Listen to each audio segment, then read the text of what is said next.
Shalom saudaraku yang dikasihi di dalam Tuhan.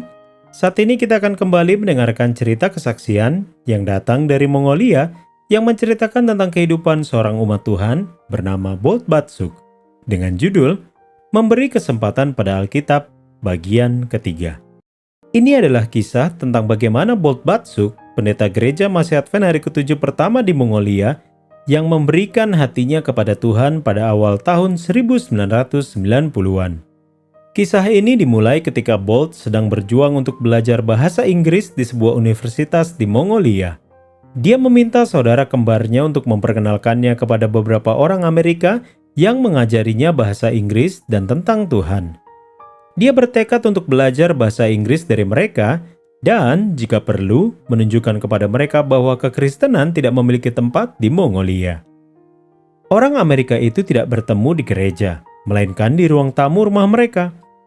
Mereka menyapa Bolt dengan ramah saat ia datang bersama saudara kembarnya ke gereja rumah mereka di ibu kota Mongolia, Ulaanbaatar.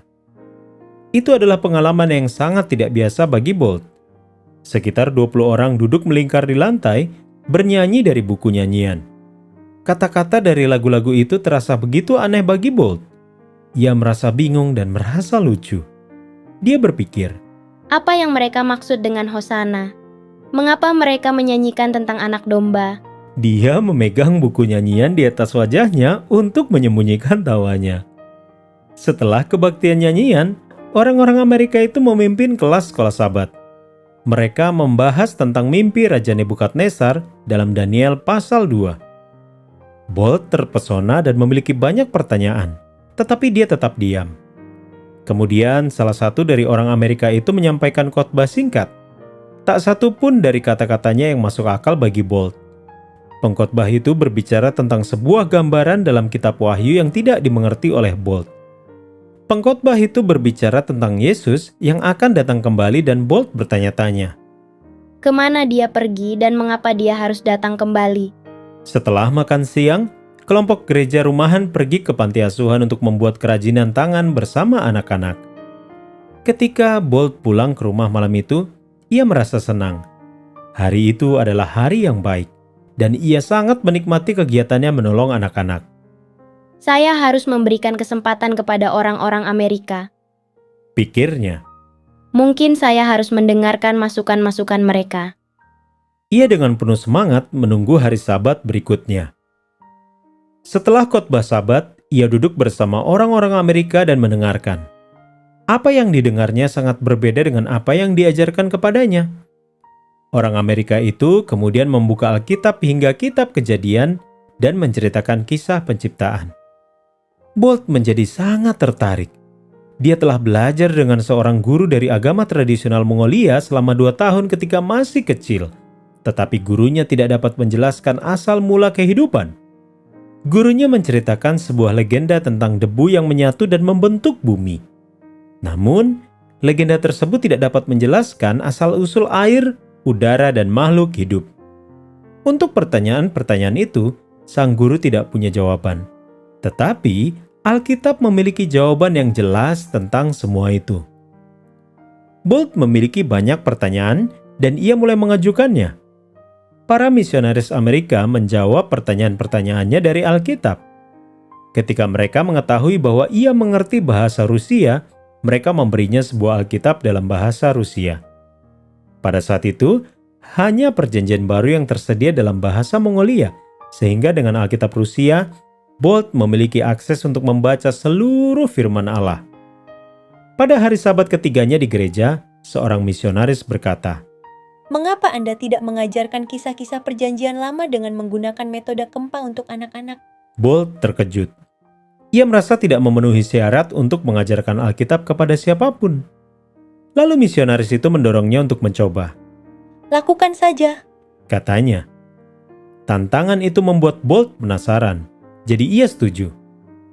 Pekan itu ia dengan hati-hati membaca Perjanjian Lama dalam bahasa Rusia dan membuat catatan dalam bahasa Mongolia. Pada hari Jumat, ia pergi ke rumah para misionaris dan memilih alat Kempa yang akan ia gunakan keesokan harinya.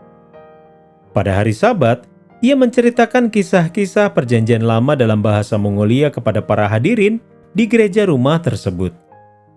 Di rumah, Bolt terus membaca Alkitab dan dia menemukan jawaban atas semua pertanyaannya. Dia belajar bahwa Tuhan dan iblis itu nyata. Ia membaca dalam Kejadian pasal 3 bahwa iblis yang menyamar sebagai ular membawa dosa dan maut ke dalam dunia. Dia juga membaca dalam Kejadian pasal 3 bahwa Allah membuat rencana untuk menyelamatkan manusia.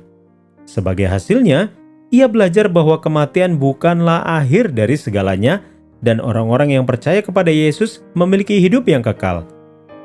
Dalam Yohanes 3 ayat 16, ia membaca, Karena begitu besar kasih Allah akan dunia ini, sehingga ia telah mengaruniakan anaknya yang tunggal, supaya setiap orang yang percaya kepadanya tidak binasa, melainkan beroleh hidup yang kekal. Kemudian dia memberikan hatinya kepada Yesus. Saat ini, Bolt adalah seorang pemimpin gereja Masih Advent hari ke-7 di Mongolia. Dia memiliki keistimewaan sebagai pendeta Advent Mongolia pertama dan juga pendeta Mongolia pertama yang mendapat pengurapan. Ia juga fasih berbahasa Inggris. Saya belajar dari Alkitab tentang Allah yang penuh kasih, yang menciptakan kita dan ketika kita berdosa datang untuk menyelamatkan kita. Hal itu lebih menarik daripada apapun yang pernah saya pelajari sebelumnya. Saya memberikan kesempatan kepada Alkitab dan itulah mengapa saya menjadi seorang Advent hari ini. Dia mengatakan bahwa meskipun dia menderita setelah ayahnya meninggal, dia menemukan Tuhan sebagai gantinya. Meskipun itu adalah suatu musibah dalam hidup saya, namun akhirnya menjadi sesuatu yang baik. Katanya, dengan datang kepada Kristus, saya menemukan jawaban atas semua pertanyaan saya. Tuhan menyertai saya selama itu. saudaraku yang dikasihi di dalam Tuhan, berdoalah untuk orang-orang Mongolia yang seperti Bolt sedang mencari jawaban. Sebagian dari persembahan Sabat ke-13 Triwulan ini akan membantu membuka pusat rekreasi anak-anak untuk membagikan Injil di Ulaanbaatar, Mongolia. Terima kasih telah merencanakan persembahan yang murah hati pada tanggal 29 Maret.